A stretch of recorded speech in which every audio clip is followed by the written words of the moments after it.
राम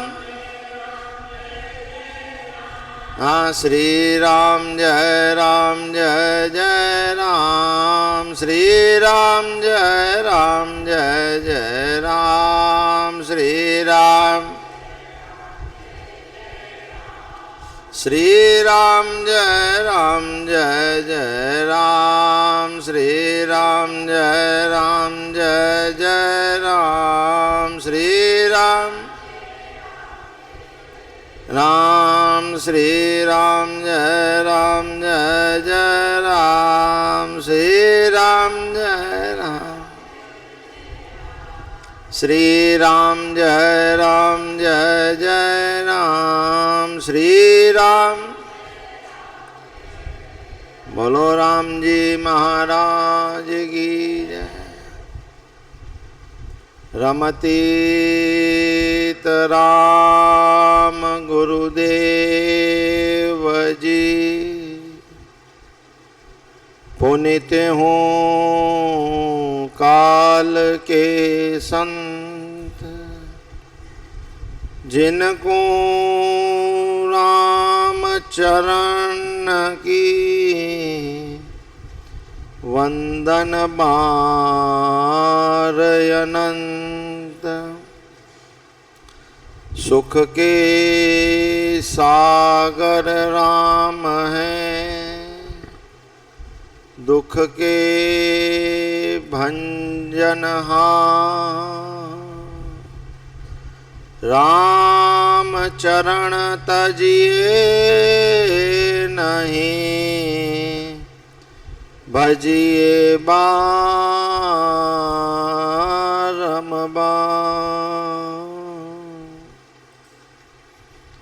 शीश धरूं गुरु चरण तल जिन दिया नाम तत्सार। राम चरण अब रेण दिन सुमिरु बारंबार।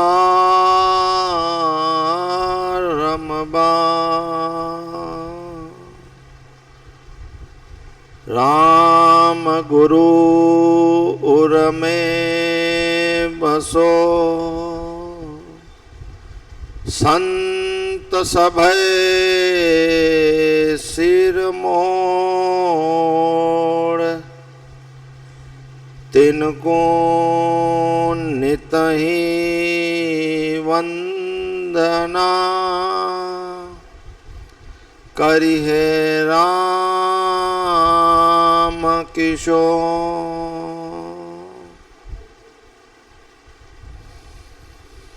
दीन बंधु दीनानाथ दीन को समायो हाथ। दीन बंधु दीनानाथ दीन को सा अत होय के कृपालनाथ कृपा मों पे कीजिए। होय के कृपा मों पे कीजिए। दानी हो बड़े दयाल दीन को करो निहाल। दानी रे दयाल दीन को करो निहाल। काल से बचाए मोए दान दीजिए। काल से बचाए मोहे ये कामना हरण देव करू में चरण सेव। कामना हरण करू में चरण सेव। पाऊ में अगम भेद ऐसी दया कीजिए। पाऊ में सीधाया जिए राम जी को नाम ध्याय दुख द्वंद्व मिट जाए राम जी को नाम ध्याय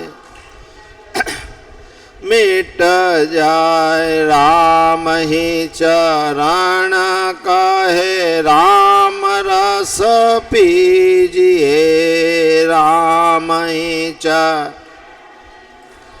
राम रस पीजिए दीन बंधु दीनानाथ दीन को समा नाथ दीन बंधु दीनानाथ दीन को समायो होय के कृपालनाथ कृपा मोह पे कीजिए होय के कृपालनाथ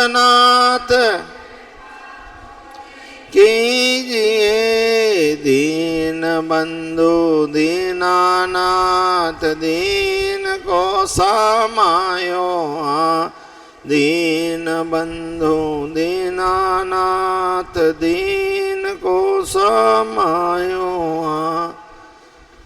बोलो राम जी महाराज की जय।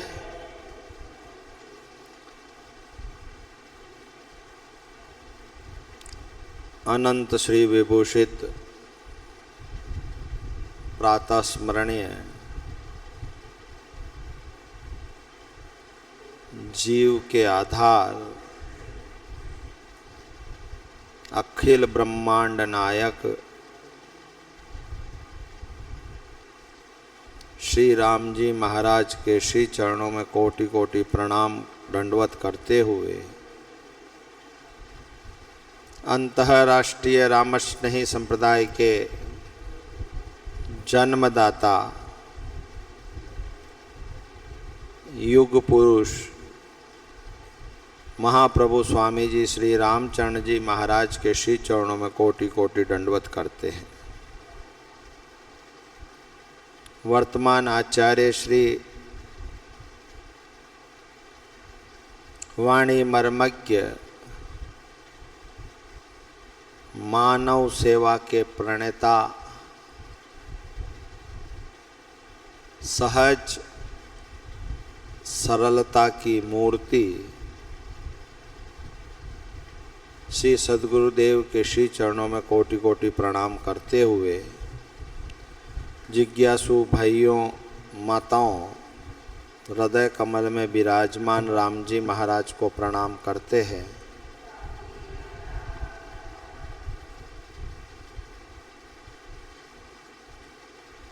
जीवन महापुरुषों ने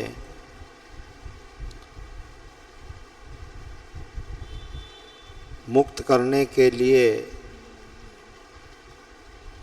जीवन की गति क्रिया से रहित होना और परमात्मा के मार्ग पर लगना, उसके लिए साधन बताए गए हैं, जिसमें कल हमने कर्म के फलों पर, कर्म के विचारों पर, कर्म के बंधन पर चर्चा की। ज्ञान कर्म इन दोनों से ऊपर जीवन मुक्त होने के लिए हमें प्रारब्ध की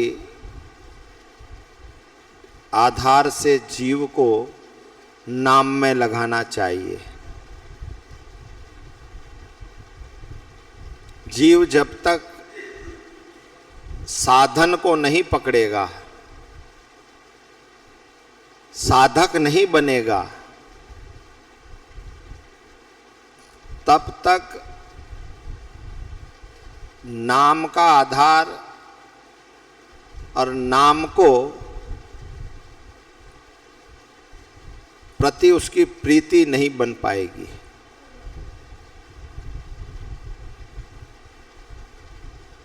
छोटी सी बात है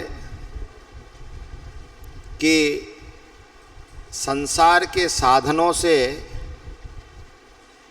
हम बंधे हुए हैं और साधनों से बंधे हुए होने के कारण साधन के लिए अपनी क्रियाओं के साथ लिप्त हैं।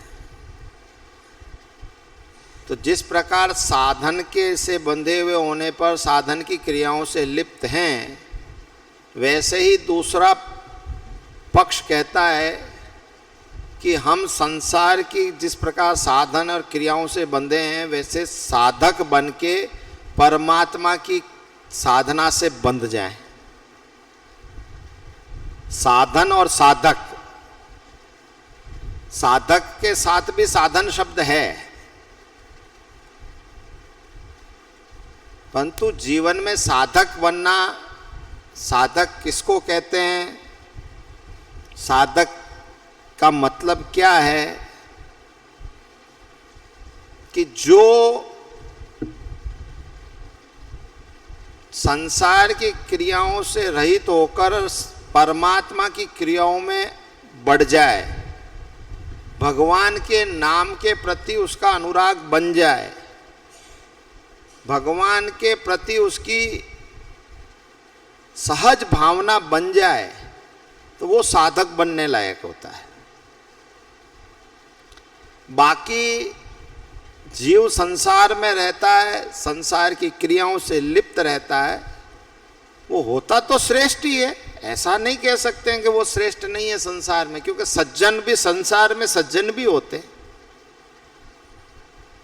पर सज्जन होने के साथ साथ उसने सज्जन के साथ साथ सज्जन के गुणों का उपयोग किया, वो सतोगुणी बना, सहज बना, समाज में उन्होंने सत्कार्य किया, पुण्य कार्य किए, पर वो साधक नहीं बन पाया। सज्जन तो था पर वो साधक नहीं बन पाया। क्यों? कि उसने संसार के साथ रह के संसार के गुणों का श्रेष्ठ कार्यों में उपयोग किया। स्वयं संसार में रहकर संसार के अपने गुणों को श्रेष्ठ गुणों से बनाया, श्रेष्ठ गुणों का उपयोग किया उसने। जबकि एक साधारण व्यक्ति के जीवन में आचार विचार, सद्गुण दुर्गुण, ये सारी एक दूसरों की पूरक व्यवस्थाएं चलती आ रही है। तो जितना हम सद्गुणों के साथ भाव रखते हैं, उतना का उतना जीवन में दुर्गुण भी हमारे साथ बंधे हुए रहते हैं। परंतु साधक बनने के बाद हमारे जीवन में सद्गुण और दुर्गुण दोनों से रहित होने की क्रिया आ जाती है। यानी कि मात्र परमात्मा के नाम पर, परमात्मा की लीला पर, परमात्मा के ऊपर ही जीव पूर्णतः आश्रित हो जाता है, तब वो उसको साधक कहा जाता है। वो संसार की क्रियाओं से रहित हो जाना, धीरे धीरे संसार की क्रियाओं को छोड़ देना,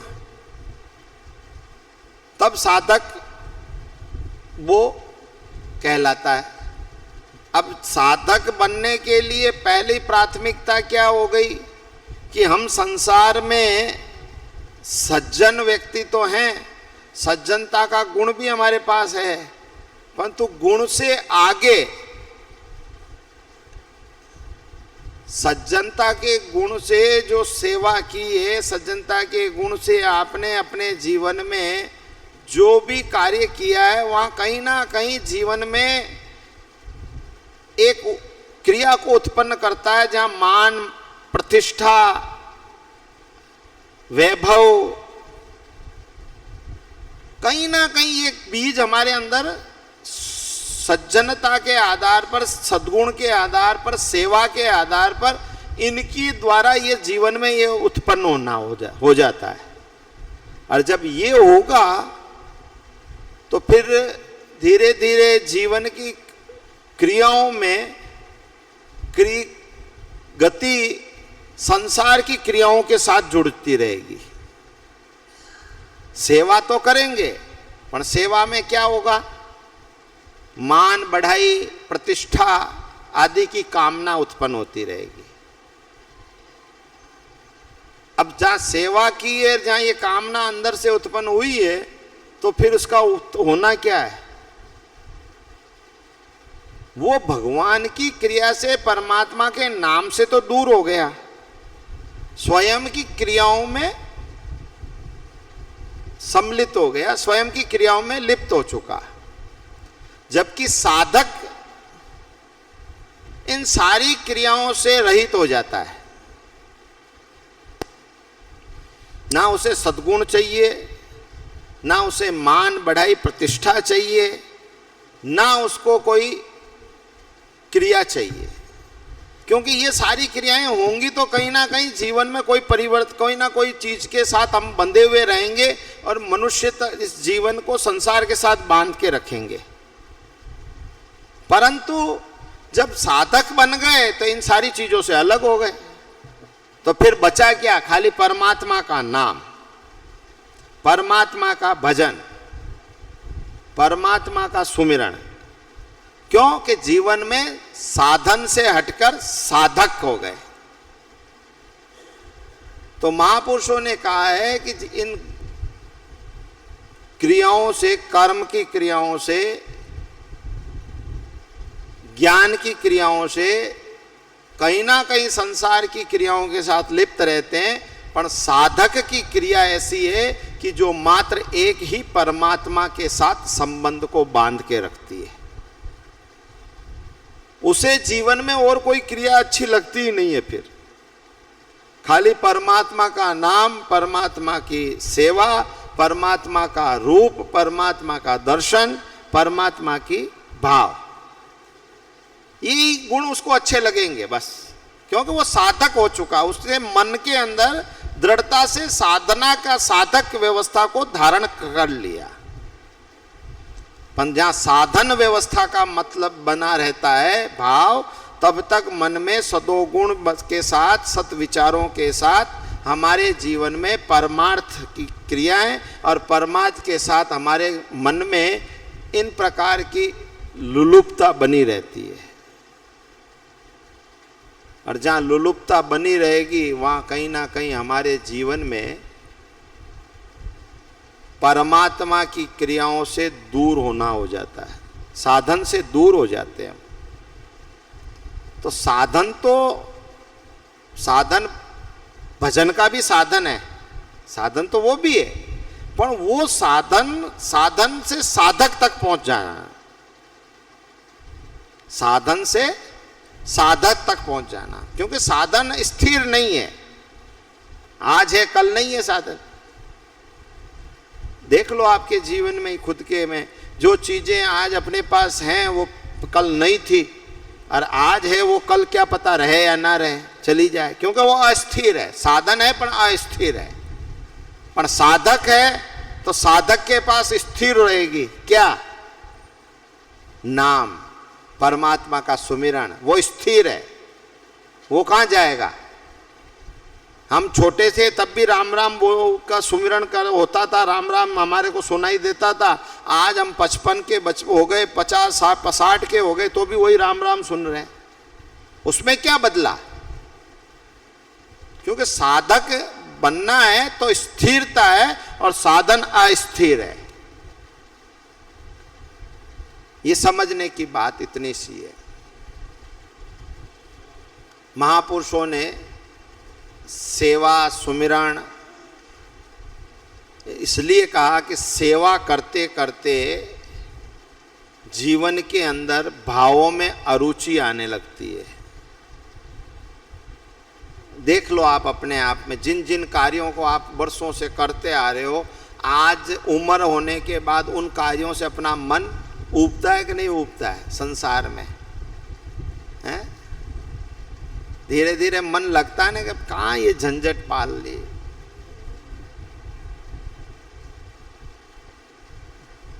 है। क्योंकि धीरे धीरे क्रिया के साथ इस जो संसार की क्रियाएं हैं, वो व्यक्ति को धीरे धीरे मन को उसके साथ लिप्त होने पर मन उससे ऊबने लगता है, नई कुछ आशा करता है, नई चीज की मन में भाव जगता है। पहले कपड़े हाथ से धोया करते थे, अब रोज कपड़े धोते धोते धोते मन में आया कि ये रोज का कौन सा झंझट है। फिर मन में भाव क्या जगा, आजकल वॉशिंग मशीनें आ गई, वो ले आते हैं तो झंझट खत्म हो जाए। हैं, होता है ना, मन में आया कि भाई मशीन लिया मैं तो सारे कपड़े इकट्ठे किए, डाल दिए, मोटर दबाया, बटन है, बात खत्म। बोलो अब परिवर्तन हुआ कि नहीं हुआ? भाव उबने पर भाव की क्रियाओं के साथ अपने व्यक्तिगत निजी सुख सुविधाओं की क्रियाओं के साथ जोड़कर हमने उस क्रिया को परिवर्तन कर दिया। और ये निश्चितता है, कोई सी भी क्रिया हो जहां हम करेंगे कम से कम व्यवस्था भी होगी, पर वहां पर भी हमारे मन में ये भाव पैदा होंगे ही होंगे कि हम इसको बदल दें, क्योंकि वो स्थायी नहीं है, साधन स्थायी नहीं है। अब वॉशिंग मशीनें आ तो गई, पर वॉशिंग मशीनों में भी अब कई प्रकार की वॉशिंग मशीनें आ गई।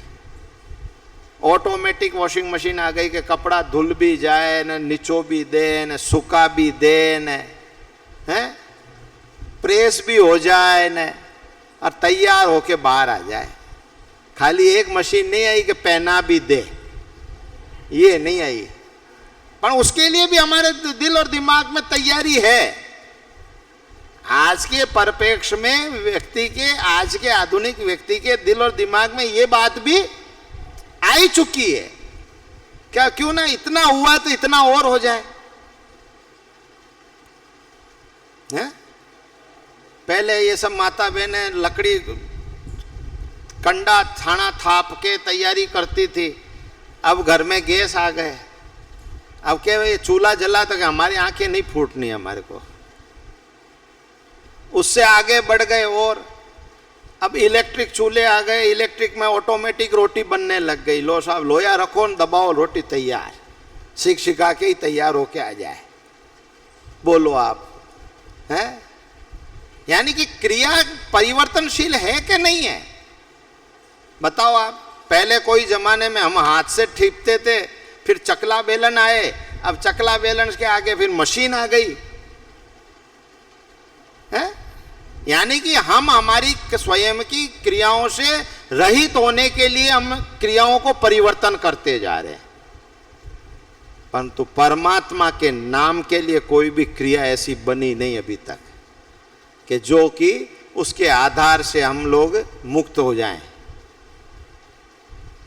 कोशिश कर ली है, राम नाम की मशीनें, गायत्री मंत्र की मशीनें ये बना के लगा दी है, कोशिश कर ली है, परंतु वो खाली मशीन बोल सकती है, मुक्त नहीं कर सकती हमको, क्योंकि हम उस मशीन के साथ बोले तो क्या, हमने तो हमारे को नहीं बोलना था इसलिए हमने मशीन बना दी। परंतु लोग क्या मन में भाव क्या जगता है कि घर में नाम राम की मशीन चल रही है तो घर का वातावरण शुद्ध रहेगा और राम राम कान में पड़ेगा तो अपना तो मोक्ष हो जाएगा। लो साहब, मन को समझा दिया, बात पूरी हुई है। तो फिर रोटी जब मशीन से बनने लग गई, सारा काम होने लग गया, तो फिर मशीन से रोटी खाने का व्यवस्था भी बन जाए तो कितनी अच्छी है, हैं? तुमको खाना ही नहीं पड़े, झंझट ही खत्म हो जाए। तो आने वाला टाइम तो फिर ये स्थिति होगी कि फिर मनुष्य नाम की चीज ही नहीं रहेगी, कि वह सब मशीनें ही मशीनें हैं, छुट्टी। इसीलिए क्रियाओं के साथ, साधनों के साथ, सिर्फ साधन परिवर्तनशील हो सकते हैं, साधन बदले जा सकते हैं, साधन बदली जा सकती है, परंतु साधना बदली नहीं जा सकती। साधना स्थिर है, साधना से ही परमात्मा की मुक्ति, परमात्मा की प्राप्ति हो सकती है और जीवन को मुक्त किया जा सकता है। इसलिए जीवन में स्वयं की क्रियाओं में ये बात मान लेनी चाहिए कि अब हमें संसार से जिस प्रकार हमने हमारी जीवन की कर्म को, हमारे जीवन की मेहनत को हमने बदलने के लिए कितनी व्यवस्थाएं बना ली। अपने आप के इस शरीर को आराम देने के लिए हमने इतनी व्यवस्थाएं तैयार कर ली कि हर काम उस मशीन के आधार पे, उसके आधार पे बनता जाए, हमें आराम मिले। पर इसको आराम दे के करोगे क्या है? इसको आराम दे के स्वयं के जीवन को और ज्यादा दुखी और ज्यादा पीड़ित करोगे। क्योंकि नाम बिना लिए, परमात्मा के बिना साधन के, हमने स्वयं की क्रियाओं से हमने नाम नहीं लिया तो स्वयं का कल्याण, स्वयं की मुक्ति, स्वयं का उद्धार नहीं हो सकता। उसके लिए तो खुद को ही करना पड़ेगा ना। जिस प्रकार खुद के खाने से खुद का पेट भरेगा, रोटी भले ही मशीन से बन गई हो या किसी चीजों से कुछ भी बन गया हो, परंतु खाना तो स्वयं को पड़ेगा। हाथ से खा के, स्वयं के मुंह से चबा के पेट के अंदर, खुद के पेट में वो चीज को उतारना खुद को पड़ेगा। उसके लिए कोई मशीनें नहीं बनी, और जो बनी है वो डॉक्टरों ने चीड़ फाड़ करके जो बनाई है, तो वो भी उसको घोल के ज़्यादा दिन तक नहीं कर सकते। कोई साल, 6 महीने, 2 साल तक आदमी को जिंदा रखने की क्रिया हो तो उतना कर लेंगे, बस उससे ज़्यादा नहीं कर सकते।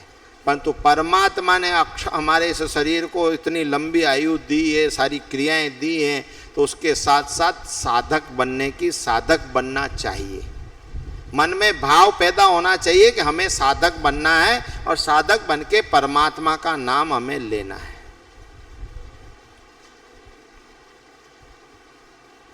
इसके बिना और कोई दूसरा रास्ता है ही नहीं, नाम के बिना।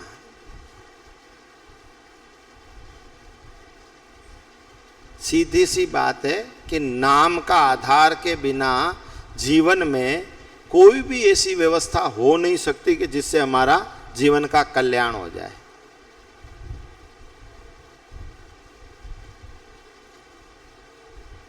तो इसलिए जीवन की ग्रंथियों को बांधने से अच्छा है कि स्वयं के साधनों से छूटकर और जीवन को साधनामय बना लो।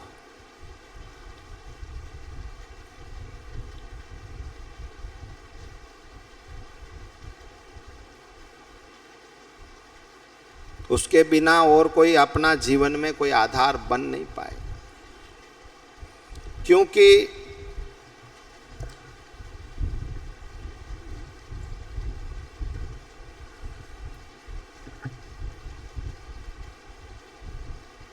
जीवन में एक बार परमात्मा को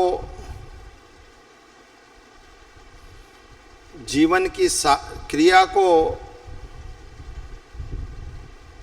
प्रत्येक जीवन की क्रियाओं के साथ परमात्मा का नाम और परमात्मा के लिए कर रहा हूं, ये मन में विश्वास, मन में धारण कर लेना चाहिए। तब धीरे धीरे तुम संसार को सबसे परमात्मा की तरफ बढ़ोगे।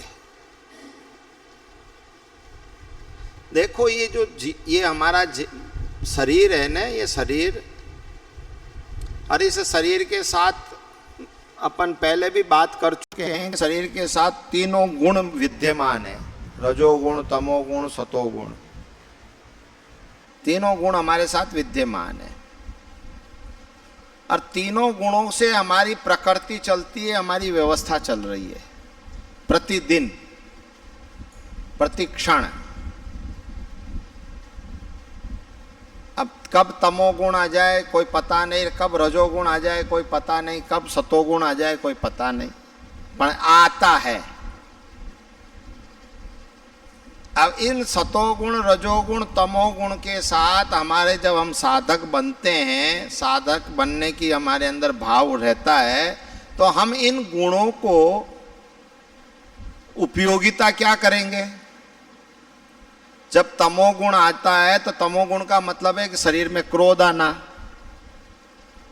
दुर्भाव पैदा होना, शरीर के अंदर की व्यवस्थाओं से हमारे अंदर किसी ना किसी क्रियाओं के साथ विकृति पैदा होना। तो हम साधक होंगे, परमात्मा का हमारे अंदर चिंतन मनन होगा, भगवान का नाम हमारे पास नाम याद होगा, तो हम क्या करेंगे? उसमें गुण तो तमोगुण है, परंतु तमोगुण के साथ जब परमात्मा का नाम याद आ जाता है तो हम उसको पीने की शक्ति, उसको सहन करने की क्षमता हमारे में आ जाती है। इसीलिए महापुरुषों ने कहा कि जब ज्यादा तमोगुण बढ़ जाए, कोई गुस्सा ज्यादा आने लगे, क्रोध ज्यादा आने लगे, तो चुपचाप मौन ले लेना चाहिए, बोलना नहीं चाहिए, वापिस जवाब नहीं देना चाहिए। प्रकृति ने इन सबको नियंत्रण रखने के लिए भी कोई कितनी व्यवस्थाएं बना रखी हैं। अब आजकल तो अब क्या युग, परिवर्तन युग है, आधुनिक युग है, तो सारी क्रियाएं अपने आप ही बदल चुकी। नहीं तो प्राचीनता की व्यवस्थाओं में हमारे जीवन में प्रकृति से लेकर और जीवन की प्रत्येक व्यवस्थाओं तक हमारा आपसी संबंध बंधा हुआ था। प्रत्येक व्यक्तियों के जीवन में प्रकृति भी थी, संस्कृति भी थी। दोनों चीजें होने से जीवन एकदम सुदृढ़, सुव्यवस्थित बना हुआ था। आज हम प्रकृति को छोड़ चुके हैं तो संस्कृति हमारे पास बची नहीं। बताओ, प्रकृति को छोड़ दिया तो संस्कृति कहां बची हमारे पास? हमारे पास सिर्फ विकृति बच गई, क्योंकि प्रकृति के साथ संस्कृति चली गई तो बचा क्या? विकृति। अब विकृति का तात्पर्य क्या हुआ कि रजोगुण और सतोगुण दोनों चले गए, बचा क्या? सिर्फ तमोगुण। ये विकृति, तमोगुण हमारी विकृति। यानी कि क्षण क्षण में हमारे को प्रत्येक क्रियाओं में हमारे मन के अनुरूप नहीं, हमारी क्रियाओं के अनुरूप नहीं, तो हमें उत्तेजना आती है। कोई भी चीज हमारे अनुकूल नहीं हुई, तुरंत हमारे को उत्तेजना आई। अब ये दिन भर की क्रियाओं में 50 बार माँ बाप के साथ, माँ के साथ, पत्नी के साथ, बच्चों के साथ, जहां जहां हमारे को विपरीतता आती है वहां उत्तेजना आई। तो अब बताओ, रजोगुण कहां बचा, सतोगुण कहां बचा? बचा क्या? खाली तमोगुण। यानी कि वह झट कोई बात हुई और झट एकदम उत्तेजना आई, और उत्तेजना आई तुरंत हमने, तो जैसे ही शरीर में उत्तेजना आती है, शरीर के अंदर जब उत्तेजना बढ़ती है तो फिर शरीर में होता क्या है? जिस प्रकार भोजन करने बैठते हो और भोजन करते समय लाल मिर्ची या हरी मिर्ची ज्यादा तीखी ज्यादा खा लेते हो तो शरीर में होता क्या है? शरीर के अंदर से पसीना छूटने लगता है। तत्काल उसकी जो क्रिया है वो क्या है? शरीर के अंदर जैसे ही मिर्ची जाती है तो ये शरीर के जो रोड़ा छिद्र हैं उन छिद्रों से पसीना आने लगता है। क्यों? कि अंदर ताप बढ़ गया। भोजन की क्रियाओं के साथ अंदर ताप बढ़ा, और ताप बढ़ा तो ताप ने क्या किया कि अंदर की क्रियाओं के साथ हमारी जो छिद्र हैं, हमारे जो अंदर रक्त कणिकाएं हैं, वो समाप्त होने लग गई और जल का रूप धारण करके बाहर आने लग गई। इसी प्रकार तमोगुण जब शरीर में बढ़ जाता है तब भी यही क्रिया होती है। आप जब गुस्सा होता तब देखो आपका क्या होता है हिसाब, एकदम से रहित हो जाते हो, विपरीत हो जाते हो सारी चीजों से। ये होता है, दिख रहा है हमको, महसूस होता है, पर हम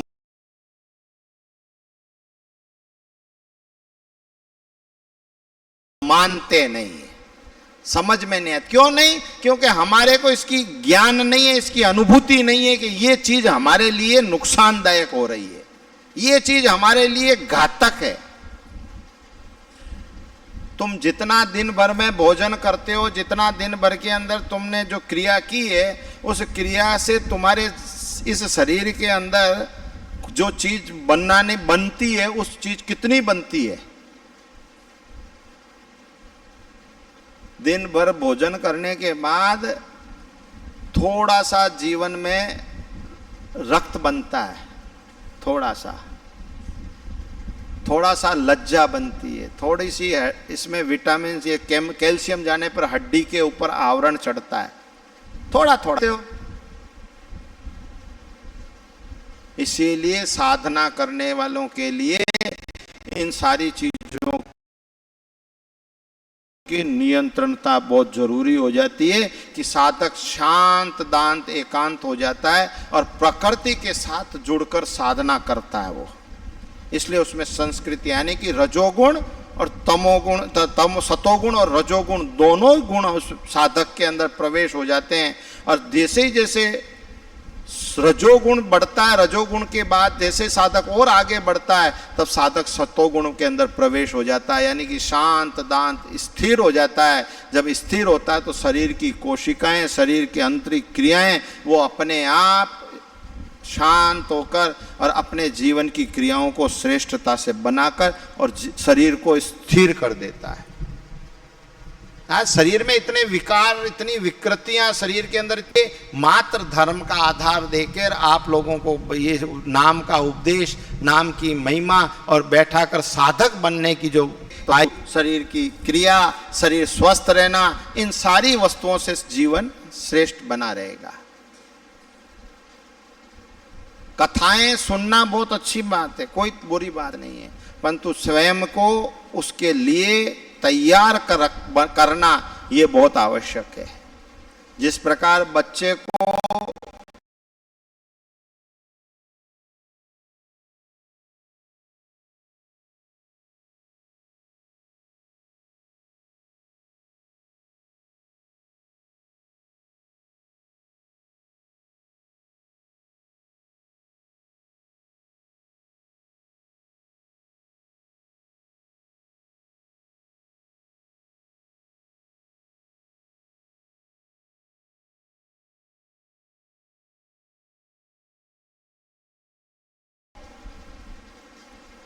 घर में रख लो, हमारा शास्त्र कहता है कि जिस बालक को बचपन से नमक खिलाना बंद कर दो, बचपन से नमक मत खिलाओ किसी एक बच्चे को, और उस बच्चे की 12-14 वर्ष की आयु तक उसको जब नमक नहीं खिलाओगे तब उस बच्चे को ले जाओ, सर्प के पास ले जाओ और सर्प को कहो इसको डसो। जैसे ही सर्प उसको डसेगा तो वो सर्प मर जाएगा। ये शरीर का विष है इतना, ये बालक किसी को काट जाए तो आदमी मर जाए। क्यों? कि शरीर के आंतरिक विष को, शरीर के विष को काटने का, शरीर के विष को दबाने का काम नमक करता है। और हम लोग क्या सोचते हैं कि आयरन यानी नमक होगा तो हमारी शरीर की ऊर्जा शक्ति बरोबर बनी रहेगी। शरीर की गुण, वित्त, वात, पित्त, रोग, ये जो चीजें हैं इनको नियंत्रण में रखने के लिए ये सारी चीजें बना रखी हैं। ये नमक का चलन इसलिए किया, नहीं तो पहले के जमाने में आपको मालूम हो तो पुराने जमाने में राजा महाराजाओं के यहाँ विष पुरुष और विष कन्याएं हुआ करती थी, हैं? कोई ने इतिहास पढ़ा हो तो एक चंद्रकांता नामक का एक इतिहास ग्रंथ बना है जो 4 भागों में तय है। उसमें विष कन्या और विष पुरुष हुआ करते थे। अब वो विष पुरुष विष कन्या हुआ करते थे, वो कौन सा कोई रोज जहर पीते थे, क्या करते थे? स्वयं के आंतरिक जहर को नियंत्रण में करके विष को तैयार, शरीर को ऐसा बना लेते थे कि जिस प्रकार वो विष के सर्पधारी होता था वैसे वो बन जाते कि हमारा रजोगुण और सतोगुण हमारा जीवन में बढ़ना चाहिए। तो सतोगुण बढ़ेगा तो क्या होगा? हमारा शरीर स्वस्थ रहेगा, हमारी बुद्धि तरोताजा रहेगी और हमारे अंदर शांति की अनुभूति होने लगेगी। अशांत क्यों है?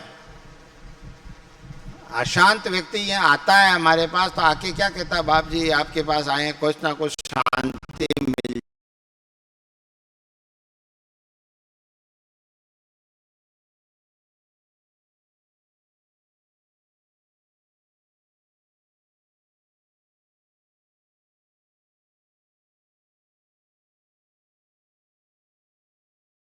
मिल जाए।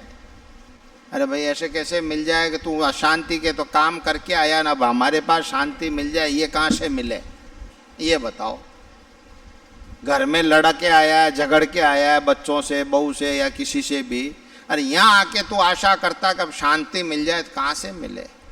पर मिलती है, क्योंकि शरीर के परमाणु, शरीर की जो आभा है, वो आभा एक दूसरे की आभा के साथ मिलकर उसको थोड़ा बहुत संतोष मिलता है। मैंने इसीलिए कहा, प्रकृति का नाम इसलिए लिया था कि प्रकृति के भी ऐसे कई वृक्ष हैं जो कि सतोगुणी वृक्ष हैं। जैसे तुलसी पहले सब घरों में हुआ करती थी, सारे घरों के चौक में तुलसी का वृक्ष रखा जाता था, क्योंकि उस तुलसी का जो आभा है, तुलसी की जो वायु है, तुलसी की जो प्रतिभा है, तुलसी का जो गुण है, वो व्यक्ति को शांत रखता था। सारे तमोगुण को वो अपने आप समाप्त करती थी तुलसी। तुलसी के पत्तों के अंदर किस चीज की मात्रा होती है बताओ आप? जो शरीर के अंदर तेज बढ़ाता है शरीर का, वो तेज पारे से बढ़ता है। तो तुलसी डायरेक्ट पारे से ली जाती है, और इसीलिए कहते हैं कि रविवार को दिन तुलसी नहीं तोड़नी चाहिए, रविवार के दिन तुलसी को हाथ नहीं लगाना चाहिए। क्यों? कि रविवार के दिन तुलसी का तीव्र होता है, तेज होता है, इसलिए तुलसी उसमें से पारे की मात्रा ग्रहण करती है। अब जब ग्रहण करती है उस समय आपको तुलसी को हाथ नहीं लगाना चाहिए, इसलिए हमारे साथ। अब इससे, इसके गुण से हमें क्या लेना देना, परंतु वास्तविकता है कि जो चीज हमारे पास है उसका गुण क्या है और वो हमारे लिए उपयोगिता क्या रखती है।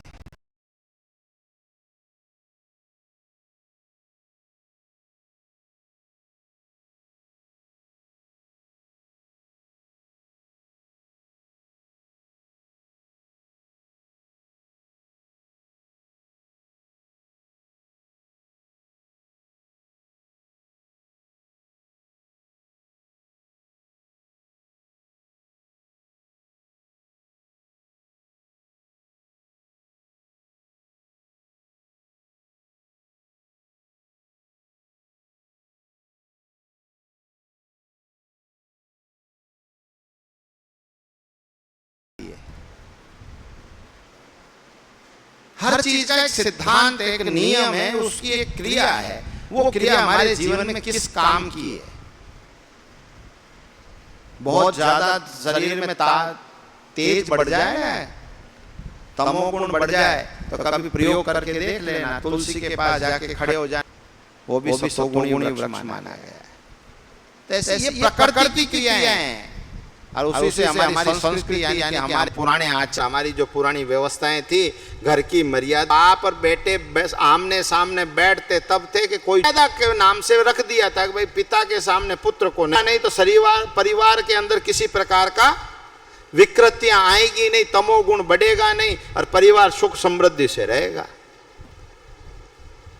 ये हमारी संस्कृति में विकृति आई, जो हमारी प्राचीन पद्धतियां बनी थी, ये विकृति है। अब ये विषय बन क्या गया?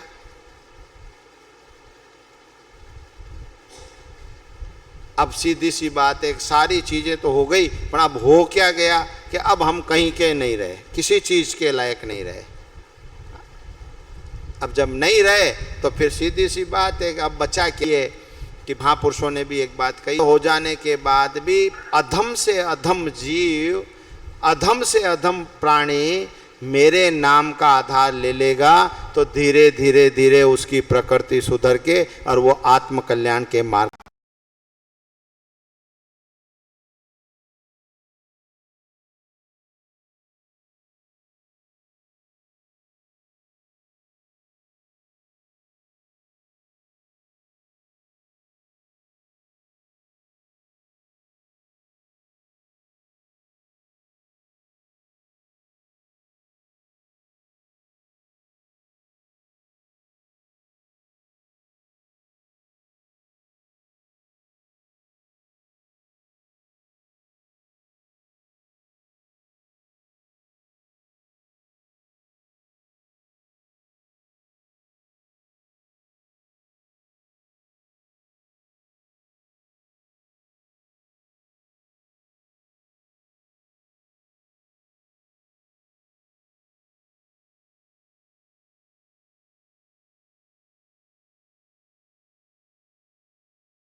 पर लग जाएगा। ये आखिरी का स्थिति है,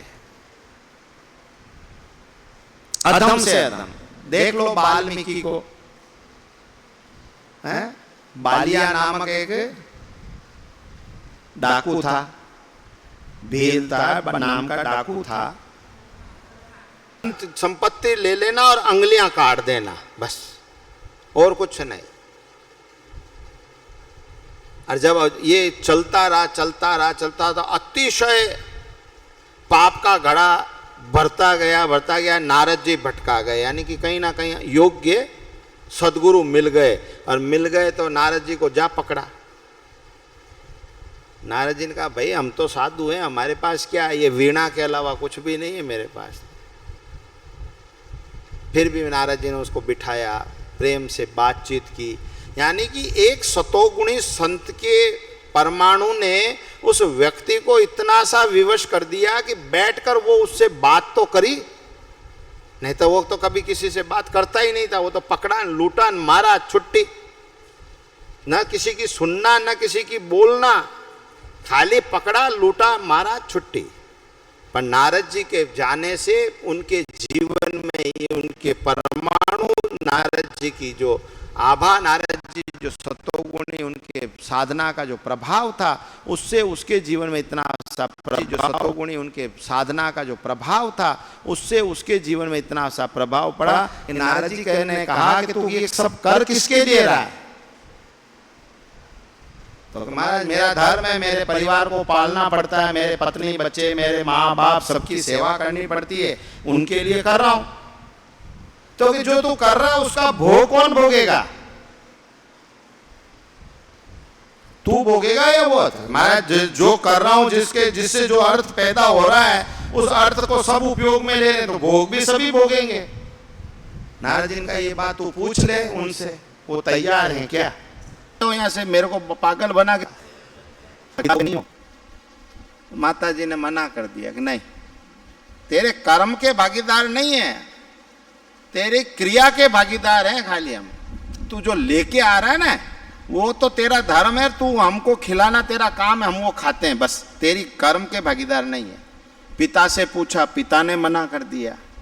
पत्नी से पूछा, पत्नी ने मना कर दिया।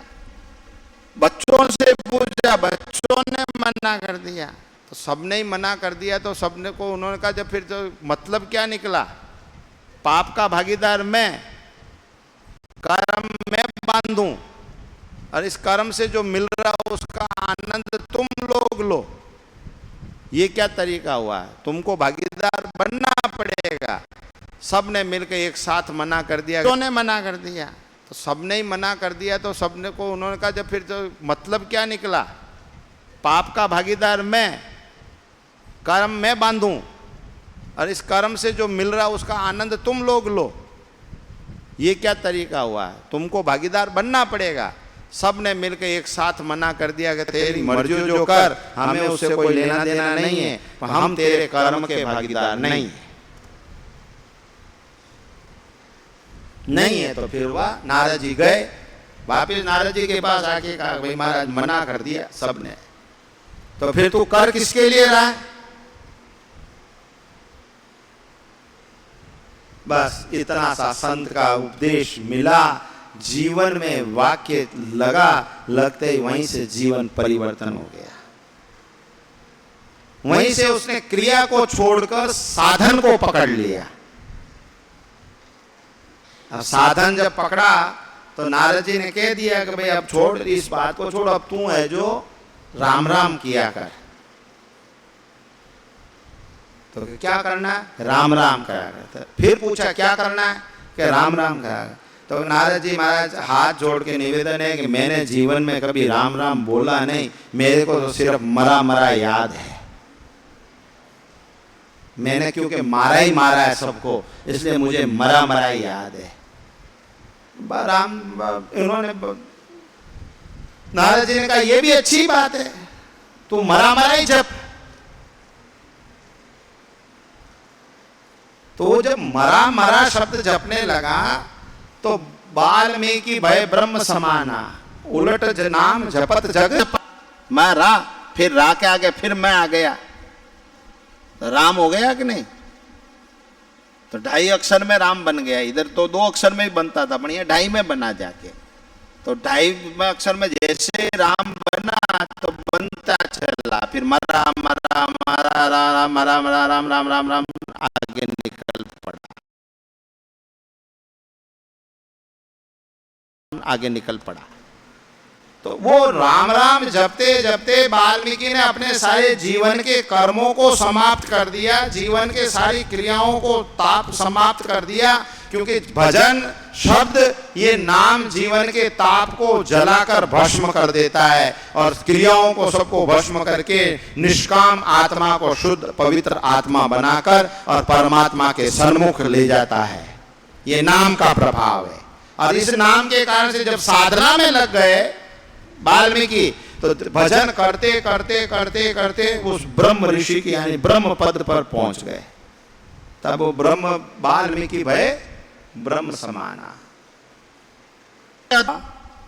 पर उस व्यक्ति के जीवन में क्या परिवर्तन हुआ? तो जब इतने सहज सात्विक जीवन के मनुष्य हैं, संसार की क्रियाओं में हैं, ये बात निश्चित है, परंतु उस क्रियाओं में नहीं है कि जिससे हमारे जीवन की कर्म की ग्रंथियां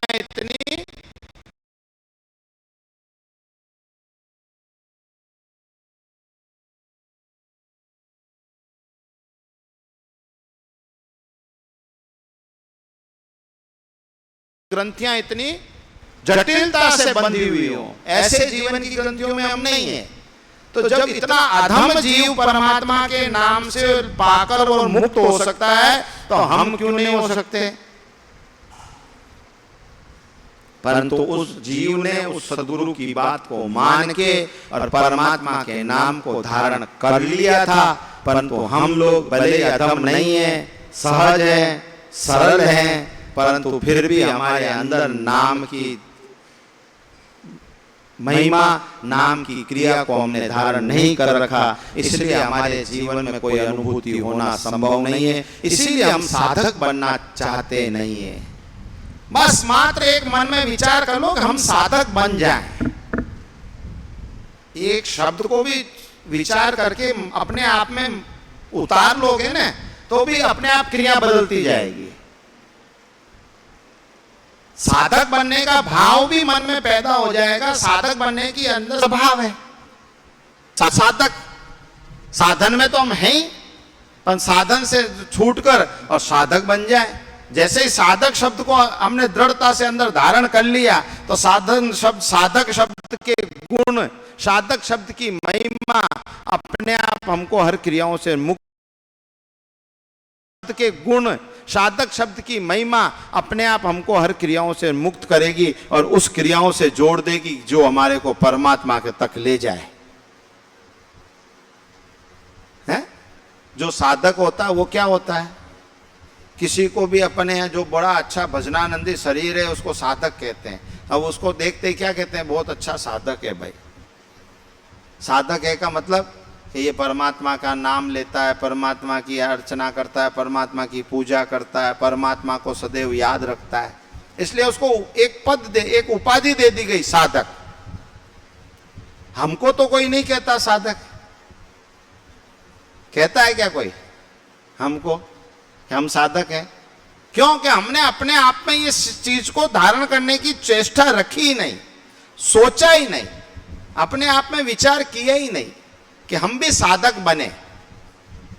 और इस अवस्था के अंदर भी अपने आप में ये भाव नहीं उत्पन्न होता है, तो फिर कब होगा?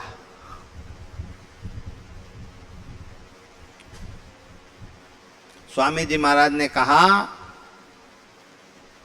एक सज्जन आए स्वामी जी महाराज के पास, 70 वर्ष की आयु थी, और आके स्वामी जी महाराज को प्रणाम किया और स्वामी जी महाराज के पास बैठे और स्वामी जी महाराज को कहा, महाराज जी मैंने मेरे जीवन के 70 साल सब क्रियाओं से रहित हो चुका हूँ, मैंने नौकरी से भी रिटायर हो गया, परिवार में सब काम हो चुके, अब इच्छा है कि आपके पास रह के भजन करूं मैं। स्वामी जी महाराज ने कहा बहुत अच्छी बात है। पहले तो स्वामी जी महाराज ने कहा बहुत अच्छी बात है, पर किससे रहित हुए? महाराज ने पूछ लिया। तो महाराज संसार की प्रत्येक क्रियाओं से मेरे बच्चों का सारा काम कर दिया, मेरे नौकरी भी मेरी रिटायर्ड हो चुका, मेरे को पेंशन आती है, मैं बहुत अच्छे पद से रिटायर्ड हो चुका हूँ। सारी अपने जीवन की उन्होंने क्रियाएं स्वामी जी महाराज के सामने बखान की। तो महाराज ने कहा कि भाई तुम अब क्या है, तो अब बस अब भजन करने की इच्छा है कि आपके पास रह के भजन करूं। तो स्वामी जी ने कहा कि जब तेरे को भजन करने की आवश्यकता थी तब तो तू संसार में था, और अब तुझे संसार तेरे जिसके लिए तूने किया उनको तेरी सेवा करने की आवश्यकता है, तब तू मेरे पास आया।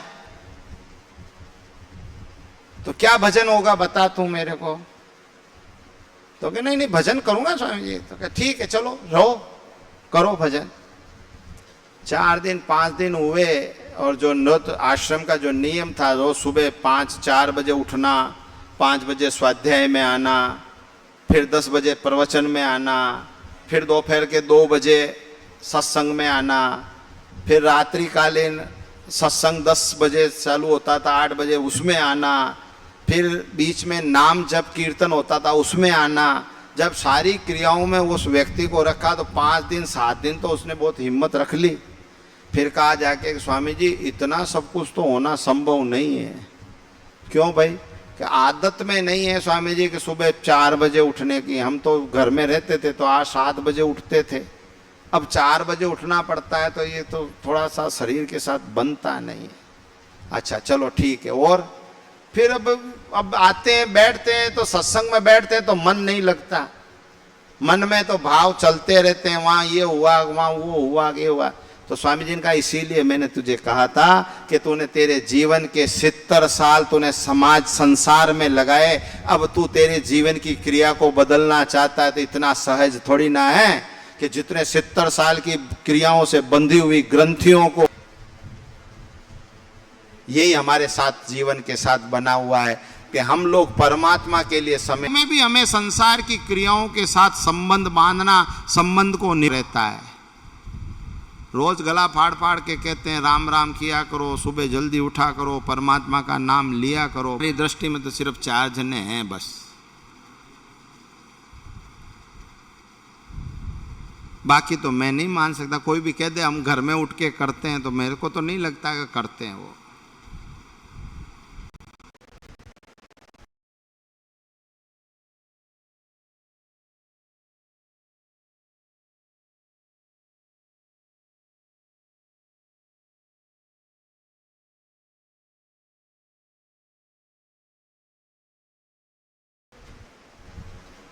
कितना सोओगे?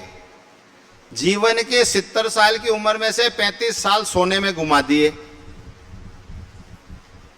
हैं, और अभी भी सोना बाकी रह गया। और सो लो चलो कोई बात नहीं, सोते सोते फिर होगा क्या? ये शरीर छोड़ दोगे एक दिन फिर सोने